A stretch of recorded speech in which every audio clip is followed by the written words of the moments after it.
পাহাড়ের ঢালে, অনবেদে জমির বুকে কিংবা গ্রামীণ জনপদের ছোট্ট বাগানে নীরবে গড়ে উঠেছে বাংলাদেশের একটি সম্ভাবনাময় কৃষি শিল্প, কাজু বাদাম। পতিত পাহাড়ের বুকে কাজু বাদামের বাগান, সেই বাগানকে ঘিরে কারখানা, কর্মসংস্থান, হাজারো কৃষকের স্বপ্ন। কিন্তু ২০২৬ সালের প্রস্তাবিত বাজেটের নতুন শুল্ক কাঠামো সেই স্বপ্নের সামনে এনে দাঁড় করিয়েছে এক অনিশ্চয়তার প্রশ্ন। উদীয়মান এই শিল্প কি পারবে টিকে থাকতে? আমি কম্বোডিয়া থেকে উন্নত জাতের বীজ নিয়ে এসে বাংলাদেশে চারা করেছি এবং ২০২০-এ আমি প্রথম গাছ লাগিয়েছি। আমার গার্ডেনে প্রায় ১২,০০০ কাজু বাদামের গাছ আছে। আলহামদুলিল্লাহ আমি গত বছর থেকে আমি কাজু বাদাম হারভেস্ট করছি। এটা একটা বাংলাদেশে ব্যাপক একটা সম্ভাবনার ক্ষেত্র তৈরি হয়েছে। আমাদের পাহাড়ি পতিত জায়গাগুলি যেগুলো পড়ে আছে, ওখানে কাজু বাদাম গাছ লাগানো হলে কাজু বাদাম গাছ একাধারে বৃক্ষ, আবার এটা একটা হাই ভ্যালু ক্রপ। তো আমার মতো এরকম আমার উৎপাদিত চারা নিয়ে অনেকেই বাংলাদেশে বাগান সৃজন করেছে। বাংলাদেশ সরকারও এ ব্যাপারে যথেষ্ট ভূমিকা নিয়েছে। দেখুন, বাংলাদেশ সরকার তার রাজস্ব আহরণের জায়গায় যথা নিয়মে সে তার চাহিদা মতো রাজস্ব নিবে, এটিতে কোনো আপত্তি থাকার রাষ্ট্রের নাগরিক হিসাবে কোনো কারণ নেই। বক্তব্য হচ্ছে, আপনি যখন কাজু বাদাম, আমার দেশে বছরে অন্তত ৪,০০০ মেট্রিক টন ফিনিশড কাজু বাদাম প্রয়োজন হয়, যার ১ মাসের চাহিদাও আমার দেশে যে নাটটা উৎপাদিত হচ্ছে তা দিয়ে পূরণ হয় না। এটা বিরাট টাকা প্রতি বছর বৈদেশিক মুদ্রা বাইরে চলে যায় এই নাটটা আনতে যেয়ে। এখন আপনি ৫ কেজি কাজু বাদাম কাটলে, র নাট কাটলে ১ কেজি ফিনিশড প্রোডাক্ট হবে। এই ফিনিশড প্রোডাক্টটা বাইরের কোনো দেশেই ভারতে $৮ নিচেই নেই সর্বনিম্ন। অন্য অন্য দেশে ১২, ১৪, ১৮, ২০ ডলার পর্যন্ত দাম আছে ফিনিশড প্রোডাক্টটা।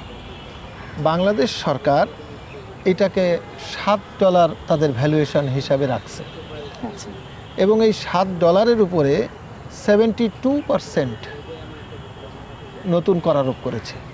এই একই পরিমাণ পণ্য যদি ভারত থেকে আনা হয় তাহলে তাদের ডিউটি হচ্ছে 52%। যেহেতু আমাদের দেশের সাপটা একটা সুবিধা আমরাও ভোগ করি, তাদের দেশে তারাও আমাদের দেশ থেকে ভোগ করে, সেইটার আলোকে ব্যত্যয়টি যেখানে ঘটেছে সেটা হচ্ছে র কাজু বাদামে আগে ডিউটি ছিল মাত্র 11%। তো দেখা যেত আমাদের দেশের ফ্যাক্টরিগুলো দেশের মধ্যে যতটুকু উৎপাদন হতো, আমরা যারা বাগান চাষি আমরা করতাম, আর বাকিটুকু তারা বাইরের থেকে ইম্পোর্ট করে নিয়ে এসে সারা বছর ফ্যাক্টরিটা চালাতো। এখন যেটা হলো, ইন্ডিয়া র কাজু বাদাম ওরা এক্সপোর্ট করে না। তাহলে আফ্রিকা বা কম্বোডিয়া, ভিয়েতনাম, লাওস এইসব জায়গা থেকে বাংলাদেশের আর এই র নাটটা 41% ডিউটি নির্ধারণ করেছে। তাহলে এটা তো আর আনার সুযোগ নেই। তাহলে এই ফ্যাক্টরিগুলো মার খাবে, বন্ধ হয়ে যাবে, চলতে পারবে না, সারা বছর বসে থেকে লস গুনতে গুনতে বন্ধ হয়ে যাবে। ২০২৬-২৭ অর্থ বছরের প্রস্তাবিত বাজেটে শুল্ক কাঠামোর পরিবর্তন নিয়ে উদ্বেগ প্রকাশ করছেন দেশের কাজু বাদাম প্রক্রিয়াকরণ শিল্পের উদ্যোক্তারা। তারা বলছেন, নতুন শুল্ক কাঠামোর কারণে আমদানিকৃত প্রক্রিয়াজাত কাজু বাদামের দাম স্থানীয়ভাবে প্রক্রিয়াজাত করা পণ্যের চেয়ে কম হয়ে যাবে। ফলে স্থানীয় প্রক্রিয়াজাতকরণ কারখানাগুলো হুমকির মুখে পড়বে। আমি আমার বাদামগুলি, আমার মতো এরকম, আমার একটু বাগান বড়, অনেকের ছোট ছোট গার্ডেন আছে, তাদের এই বাদামগুলো বিক্রি করার কোনো জায়গাও থাকবে না, প্রসেসিং ফ্যাক্টরিও থাকবে না। সমস্যাটি হচ্ছে ওই জায়গায়। একই সাথে আপনি ১ কেজি ফিনিশড কাজু বাদামের শুল্কায়ন মূল্য ধরতেছে কাস্টম $7, আর ১ কেজি র নাটের মূল্য ধরতেছে হচ্ছিল $1.65। তো $1.65 যদি আপনি ভ্যালু ধরেন, তাহলে ১ কেজি ফিনিশড নাট তৈরি করতে যে র নাটটা আসে তার মূল্য ধরতেছেন আপনি $9 উপরে। $9 উপরে ট্যাক্স দিয়ে বাংলাদেশে কোনো ফ্যাক্টরির পক্ষে উৎপাদন করা, প্রসেস করা সম্ভব না। সেক্ষেত্রে উদ্যোক্তা হিসেবে আপনার কাছে কি মনে হয় যে কী ধরনের উদ্যোগগুলো নিলে আসলে এই মুহূর্তে এই বিপদ থেকে আমাদের ফ্যাক্টরি মালিকরা বা উদ্যোক্তা যারা তৈরি হয়েছে তারা আসলে একটা সমাধানের পথ খুঁজে পেতে পারে? দেখেন, আমি আসলে এইটাকে বিপদ মনে করি না, এটা একটা রাষ্ট্র তার পলিসি নির্ধারণ করবে, রাষ্ট্র পরিচালনায় রাষ্ট্রের শুল্ক করা দিতে অবশ্যই প্রয়োজন, নিবে। কিন্তু সেই শুল্কের ভিতরে বৈষম্যটি এখানে সবচাইতে বড় হয়ে যাচ্ছে। আপনি যখন 1 কেজি ফিনিশড বাদাম আপনি যখন ভারতের বাইরে থেকে ইম্পোর্ট করবেন, তার থেকে 20% ট্যাক্স কম হচ্ছে ইন্ডিয়াতে ইম্পোর্ট করলে। এটা একটা বৈষম্য। সাপটার কারণে বাংলাদেশ সরকার সেটাও করতে বাধ্য হবে, যেহেতু আমরা সাপটার অধীনে চলি। র কাজু বাদাম 1 কেজির মূল্য সরকার ধরতেছে $1.65। তাহলে 5 কেজি বাদাম কাটলে, খোসাসহ 5 কেজি বাদাম কাটলে 1 কেজি ফিনিশড প্রোডাক্ট হবে। তার ভ্যালুয়েশন যায় দাঁড়াচ্ছে $9 উপরে। এই $9 উপরে ডিউটি ট্যাক্স দিয়ে কোনো ফ্যাক্টরির পক্ষে ফ্যাক্টরি চালানো সম্ভব না। এক্ষেত্রে আমি মনে করি সরকারের রাজস্ব আহরণের পরিকল্পনাটা সঠিক আছে, শুধু যদি একটি জায়গায় সরকার নজর দেয় যে আমাদের দেশে সরকারের ডিউটি কমবে না, এরকম একটা প্রসেস, যেরকম জেনুইন আপনি ফিনিশড কাজু বাদাম $1 নিচে আপনি বাংলাদেশে আফ্রিকার থেকে, কম্বোডিয়ার থেকে ইম্পোর্ট করে নিয়ে আসতে পারবেন। হিসাবটা সহজ, কিন্তু পরিণতি কঠিন। অতিরিক্ত শুল্ক ভারে কারখানা বন্ধ হলে কৃষকদের সামনে থাকবে না কোনো ক্রেতা, বাগান কেটে ফেলা ছাড়া পথ থাকবে না। অঙ্কুরেই শেষ হয়ে যাবে উদীয়মান এই শিল্পের স্বপ্ন। উদ্যোক্তাদের দাবি, বাস্তব বাজারের মূল্যের সঙ্গে সংহতি রেখে শুল্কায়ন মূল্য নির্ধারণ করা হোক, যেন শিল্পও বাঁচে, রাজস্বও আসে। ফ্যাক্টরিগুলোকে বাঁচাতে হলে, ফ্যাক্টরি না বাঁচলে আমাদের মতো গার্ডেনার আমরা বাঁচবো না। বাঁচা সম্ভব এবং এটা যে ক্রম উদীয়মান একটা বড় রকমের সেক্টর, গার্মেন্টসের বিকল্প একটা বৃহৎ এক্সপোর্ট ওরিয়েন্টেড সেক্টর, এবং এটা যদি আমার দেশে প্রসেস হয় প্রচুর বৈদেশিক মুদ্রা তো সাশ্রয়। উচ্চ মূল্যের ফসল এবং একই সাথে আমাদের দেশের পাহাড়ি যে অঞ্চলগুলো, এখনো তো অনেক ল্যান্ড পড়ে আছে যেখানে কিনা আমরা এই গার্ডেনগুলো আমরা করলে সেখান থেকে তার একটা ভালো বেনিফিট আসার সম্ভাবনা আছে। আমি সেটাই বলছিলাম যে এটা একাধারে বৃক্ষ, আবার একাধারে একটা হাই ভ্যালু ক্রপ। এটা যদি আমাদের পতিত পাহাড়ে করা হয়, তাহলে গার্মেন্টসে আপনি পণ্য ইম্পোর্ট করলে 70% হচ্ছে র ম্যাটেরিয়াল, একটা পণ্য এক্সপোর্ট করবেন 70% তো আপনার ইম্পোর্ট করে নিয়ে আসা লাগে। আপনি সিএম ছাড়া কোনো পয়সা বাংলাদেশ রাখতে পারে না। কিন্তু এই কাজু বাদামের একটি টাকার জিনিসও তো বাইরে থেকে ইম্পোর্ট করা লাগবে না। আমার দেশের চাহিদা পূরণ করে আমরা বিশ্ব বাজার দখল করতে পারি। এটা এক। দুই হচ্ছে শুধু প্রসেসিং পর্যায়ে ফ্যাক্টরিগুলোর জন্য সরকার ইতিপূর্বে যে ডিউটি ট্যাক্সটা ছিল, যে সিডি ছিল 1%, এখন করে দিচ্ছে আপনার 25%। সেটা যদি 1%-এ রাখে, অথবা এটা একটা পথ, আর আরেকটা পথ আছে যে $1.65 কাস্টম যে ভ্যালু নির্ধারণ করছে রড, সেটা যদি $1 করে দেয়, তাইলে সমান প্রসেস নাট ইম্পোর্ট করলে সরকার যে রাজস্ব পাবে, র নাটেও সেম প্রসেসে সেম রাজস্ব পাবে। সুবিধাটা হচ্ছে ফ্যাক্টরিগুলো তারা বাঁচবে, বাংলাদেশের মার্কেটের জন্য আর ফিনিশড প্রোডাক্ট ইম্পোর্ট করা লাগবে না। এটা বিপ্লব হয়ে যাবে বাংলাদেশে, আমার যতটুকু ধারণা। দেখুন, আমি নিজে একজন বাগান চাষি। এদেশের বহু মানুষকে এই কাজু বাদাম চাষে উদ্বুদ্ধ করার জন্য আমার যথেষ্ট চেষ্টা আছে। আমি বাংলাদেশ সরকারের কাছে আহ্বান করব, অর্থ মন্ত্রণালয়, মাননীয় প্রধানমন্ত্রীর কাছেই আমার আবদার, যে এই দেশের এই কাজু বাদাম যদি প্রসেস হয়, এই দেশের কাজু বাদাম যদি ডেভেলপ করে, কোটি কোটি লোকের বেকার সমস্যার সমাধান হতে পারে। এখানে পাহাড়ে গাছ লাগানো, পরিচর্যা করা, সেই গাছের ফল হারভেস্ট করা, সেই ফল প্রসেস করা, সেইটা দেশে বাজারজাত করা, বিদেশে রপ্তানি করা, একটা বিরাট কর্মক্ষেত্র তৈরি হবে। এটা গার্মেন্টসকে ছাড়িয়ে যাবে এক্সপোর্টে বাংলাদেশ। ফলে মাননীয় প্রধানমন্ত্রীর কাছে আমার আবদার থাকবে, মাননীয় অর্থমন্ত্রী, মাননীয় কৃষিমন্ত্রী, সকলের কাছেই আমার আবদার থাকবে, মেহেরবানি করে এই ফ্যাক্টরিগুলো বাঁচান। আমি আমার গার্ডেনে যে নাটটি হবে, সেই নাটটি আমি প্রসেস করে ছোট্ট একটা ফ্যাক্টরি করে উচ্চ মূল্যে বেচতে পারবো। সেটাতে আমি ব্যক্তি লাভ হবো, আমার দেশের লাভ হবে না, ক্ষতি হয়ে যাবে। ফলে দেশের স্বার্থেই র নাট যেহেতু ইন্ডিয়াতেও আনা সম্ভব না, এটার উপরে যে কোনো অবস্থায় হোক ট্যাক্স এক্সাম্পটেড করা হলে বাংলাদেশে কাজু বাদাম ক্ষেত্রে বিপ্লব হবে। এবং ভবিষ্যতে যদি পতিত যে ল্যান্ডগুলো আছে সেগুলোতে যদি সেভাবে বাগান সম্প্রসারণ করা হয়, তাহলে আমার তো মনে হয় ভবিষ্যতে আমদানি নির্ভরতার যে ব্যাপারটা, ওই টার্গেট নিয়ে এগোলে তাহলে তো আমদানিও আমাদের না, আমাদের দেশে এখন পর্যন্ত যতটুকু বাগান হয়েছে, আর কিছু বাগান সম্প্রসারণ করলে আগামী 2-5 বছরের ভেতরে বাংলাদেশে আর কাজু বাদাম ইম্পোর্ট করার দরকার হবে না। এই শিল্প এই থেকে- সময়টুকুর মধ্যে এই ফ্যাক্টরিগুলোকে বাঁচাতে হবে। এই ফ্যাক্টরিগুলো না বাঁচলে, প্রসেস যদি না হয়, তাহলে এই নাট আর কেউ করবে না। আমাকে যদি বাধ্য হতে হয় যে দেশে ফ্যাক্টরি নেই, আমাকে ইন্ডিয়া এক্সপোর্ট করে দিতে হবে, ওরা তো দাম দেবে 70 সেন্ট, ফলে ওই দামে বিক্রি করে আমার বাগান মেনটেন করাও সম্ভব না। গাছ কেটে ফেলানো ছাড়া কোনো পথ থাকবে না। আমরা আশা করছি সরকার সেই সুনজরটি এই সেক্টরের জন্য রাখবেন। আমিও আশা করছি, আমি বিশেষভাবে অনুরোধ করছি, আপনার মাধ্যমে বাংলাদেশ সরকারের দৃষ্টি আকর্ষণ করছি, শুল্ক করা দিয়ে রাজস্ব সরকারের ক্ষতি হবে এটা আমাদের প্রত্যাশা না। সরকার তার উপযুক্ত রাজস্বই নেবে, কিন্তু যেটা ন্যায়সঙ্গত। 1 কেজি র নাট আপনি $1 কত হাজার মেট্রিক টন চান আমি এনে দেবো, তাহলে $1.65 ভ্যালু নির্ধারণ করার ফলে এখানে যে শুল্ক কর বেড়ে যাচ্ছে, অতিরিক্ত নিচ্ছে, আননেসেসারি, একেবারে অযৌক্তিক নিচ্ছে, এটার কারণেই মূলত প্রসেসিং ফ্যাক্টরিগুলো শেষ হয়ে যাবে। এই ফ্যাক্টরিগুলো বাঁচানোর দরকার। মজবুত কৃষি অর্থনীতি, আধুনিক বাণিজ্যিক কৃষি অর্থনীতি, এই বেকার সমস্যা, ঢাকা শহরে দেখেন কত রিক্সা চলে, এই মানুষগুলোই যদি ওই সেক্টরে কাজ করে, তা এত রিক্সা, যানজট এসব থাকে না। মানুষকে কর্মমুখী করতে হবে, কর্ম দিতে হবে। গ্রামের মানুষ যদি কর্ম পায়, তাদের দৈনন্দিন জীবনযাত্রার ব্যয় কমে যাবে, ফলে সেটাও একটা গুরুত্বপূর্ণ দিক।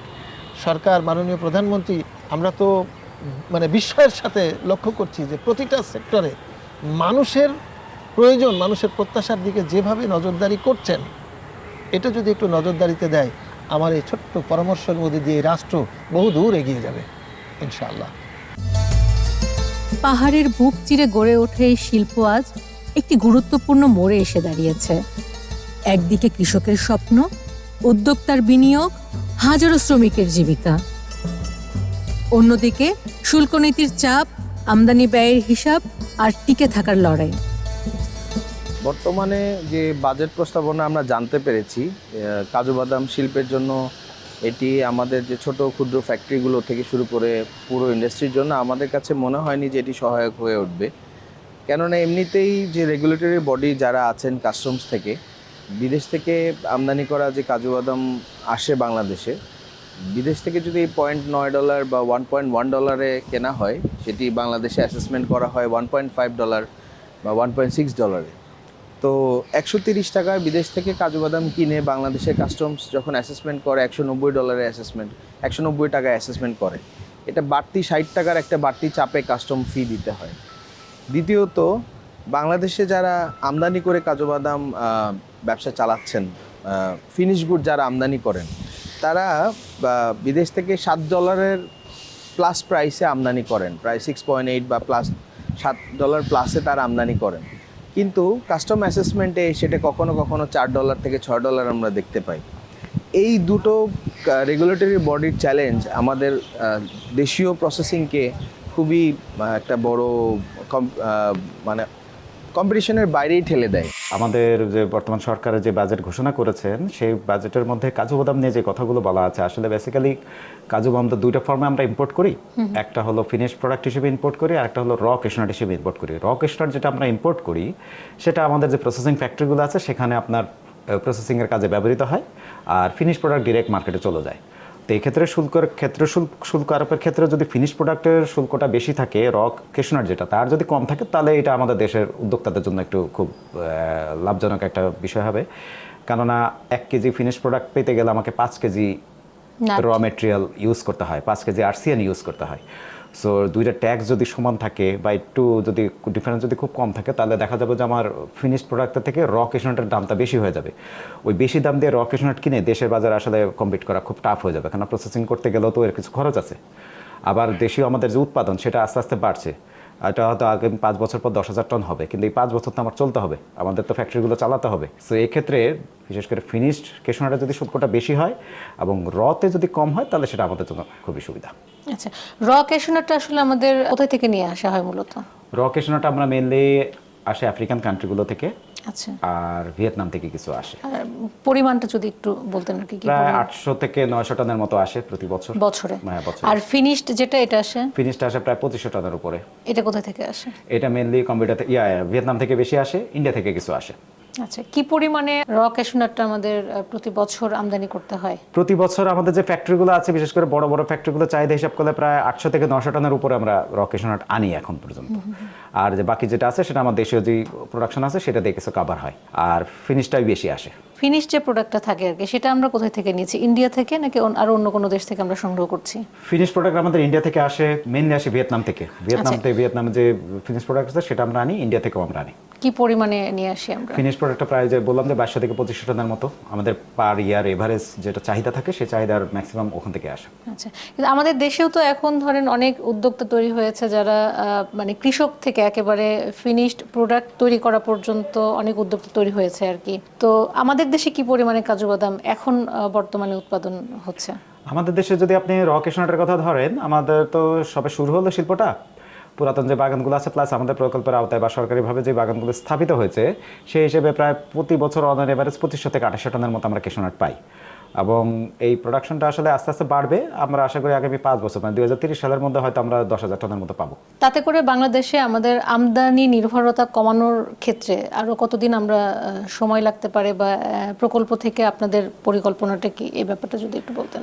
আসলে আমদানি নির্ভরতা কমানোর জন্য যদি সময় টাইম ফ্রেম হিসেব করেন, এটা আসলে একটু সময় লাগবে, আরো 5-6 বছর লাগবে। যদি লোকাল চাহিদা আমরা যদি হিসাব করি, আমাদের লোকাল চাহিদা হলো প্রায় যেটা বললাম যে 2200 থেকে 2500 টন।